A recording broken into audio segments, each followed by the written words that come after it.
जहानाबाद गोरक्षिणी स्थित गौशाला में ही गोपाष्टमी महोत्सव मनाया गया। डीएम अलंकृता पांडे इस समारोह में शामिल हुई।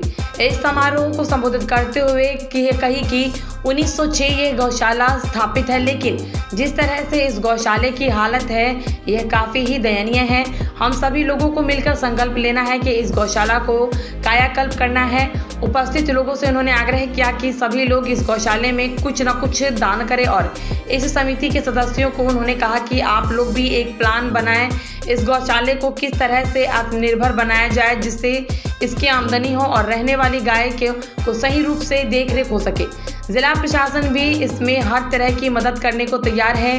जिला प्रशासन द्वारा भी प्लान तैयार किया जाएगा कि किस तरह से इस गौशाला को आत्मनिर्भर बनाया जाए। उन्होंने कहा कि धार्मिक एवं वैज्ञानिक दृष्टिकोण से भी गौ माता को सर्वोच्च स्थान दिया गया है, इसीलिए हम सभी लोगों को गौ की सेवा करनी चाहिए। 100 साल पहले इस गौशाले का निर्माण किया गया, काफ़ी ही गर्व की बात है, लेकिन इसकी आमदनी की कोई प्लान नहीं बनाई गई, जिसके कारण इस गौशाले की हालत दयनीय है। हम सभी लोगों को मिलकर आज संकल्प लेना है कि गौशाले की हालत की सुधार लाने में हर संभव कोशिश एवं मदद करेंगे, तभी हम लोगों द्वारा जो गोपाष्टमी पर्व मनाया जा रहा है उसे सही मायने में सफल हो सकेगा। इस अवसर पर इस समिति के सदस्यों को सम्मानित भी किया गया। के पावन अवसर पर मेरा आप सभी को बहुत बहुत नमस्कार। आज के इस दिन पे हम सभी यहाँ पर इकट्ठे हुए हैं एक ही उद्देश्य के साथ कि जो हमारी संस्कृति की एक प्राचीनतम जो कहावत है या जो हमारे प्राचीनतम एक तरीका है रहने का, वसुधैव कुटुंबकम, उसको फॉलो करते हुए हम लोग आगे बढ़ें। न केवल मानव जाति बल्कि सभी पशु पक्षी, सभी पौधे, हमारी पूरी प्रकृति। अभी जस्ट हम लोग छठ पूजा का त्यौहार मना कर आ रहे हैं, उसमें भी यही संदेश दिया जाता है कि किस तरीके से पूरी प्रकृति हमारे लिए अत्यंत आवश्यक है। इस प्रकृति के हर एक एक एलिमेंट को संरक्षित करना कितना आवश्यक है।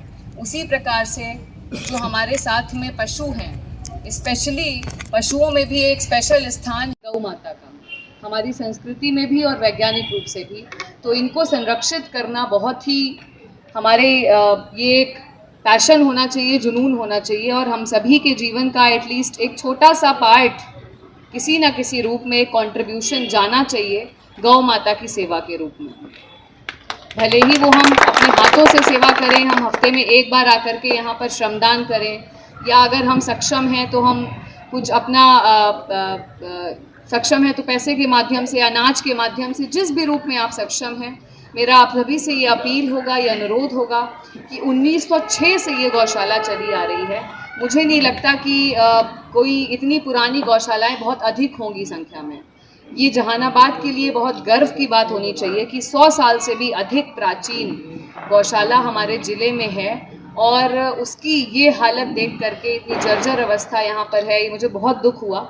और मैं एसडीओ साहब को भी, जो गौशाला समिति के अध्यक्ष भी हैं, इनको भी अनुरोध करती हूँ और निर्देश भी देती हूँ कि जो हमारे जिला गव्य विकास पदाधिकारी हैं, पशुपालन पदाधिकारी हैं, और जो हमारा एनिमल और हस्बेंड्री डिपार्टमेंट से जो स्कीम्स आती हैं, उनको साथ साथ में लेते हुए और जहानाबाद के सभी समाज सेवियों को साथ साथ लेते हुए एक एक्शन प्लान बनाएं कि किस प्रकार से गौशाला का एक समेकित विकास हो सकता है, किस प्रकार से इसकी आमदनी बढ़ाई जा सकती है। क्योंकि जो दान है वो तो स्वैच्छिक है, जब तक कोई आपको ज़्यादा परसू करता रहेगा, लोग अपने आप से आगे आते रहेंगे, लोग मोटिवेट होते रहेंगे, तब तक रहेगा। लेकिन एक सस्टेनेबल अप्रोच होनी चाहिए जो गौशाला की समिति है उनकी ओर से, कि किस प्रकार से हम अपनी आमदनी इस तरह से बढ़ाएं कि हम इंडिपेंडेंटली आत्मनिर्भर भी हो सकें अपने आप में। तो इस अप्रोच के साथ में मैं चाहूँगी कि यहाँ पर जगह है तो छोटी नर्सरी भी डेवलप की जा सकती है। उस नर्सरी के माध्यम से भी आप जो है कुछ पौधे बेच करके आमदनी कर सकते हैं, सब्जियाँ वगैरह बेच करके आमदनी कर सकते हैं, या इंटरनल जो काम करने वाले हैं उनके कंजम्पशन में वो यूज़ में आ सकती हैं।